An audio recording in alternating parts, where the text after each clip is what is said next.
চক্রবর্তী মহোদয়কেও অনুরোধ করব শ্রদ্ধা নিবেদন করবার জন্য। শ্রদ্ধা নিবেদন করবেন প্রাক্তন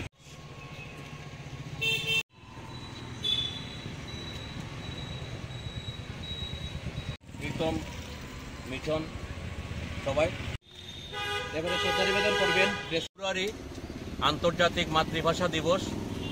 এই দিবসটি সারা বিশ্বের মানুষ আজকে উদযাপন করছে। আপনারা জানেন যে 1952 আজকের এই দিবসে বাংলা ভাষার মর্যাদা রক্ষার দাবিতে তৎকালীন পূর্ব পাকিস্তানের যে উর্দু ভাষা চাপিয়ে দেওয়ার জন্য যে চক্রান্ত চলছিল তার বিরুদ্ধে ঢাকার রাজপথ রক্তে রঞ্জিত হয়েছিল।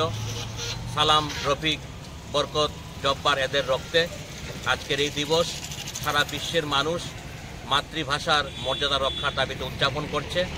আজকে আমাদের দায়িত্ব হচ্ছে এই যে বাংলা ভাষার মর্যাদা যে প্রতিষ্ঠিত হয়েছে, শুধু বাংলা ভাষা না, আমার মাতৃভাষা তোমার ভ্রাতৃভাষা, এই স্লোগানকে সামনে রেখেই আমাদের দায়িত্ব হবে এই ভাষার আরও সম্প্রসারণ। এবং অনেক ভাষা আজকে বিলুপ্ত হয়ে যাচ্ছে কালের বিবর্তনে। এই ভাষা সুরক্ষা, ভাষা রক্ষা এবং আমাদের যে মাতৃভাষা, আমাদের যে ভ্রাতৃভাষা, এই ভাষাগুলোকে আরও সম্প্রসারিত করা, অবিকল চর্চা করা, প্রতিনিয়ত তার যে সম্প্রসারণ এবং তার যে সুরক্ষা, তার যে অধিকার প্রতিষ্ঠা হয়েছে তাকে রক্ষা করা আজকে আমাদের দায়িত্ব।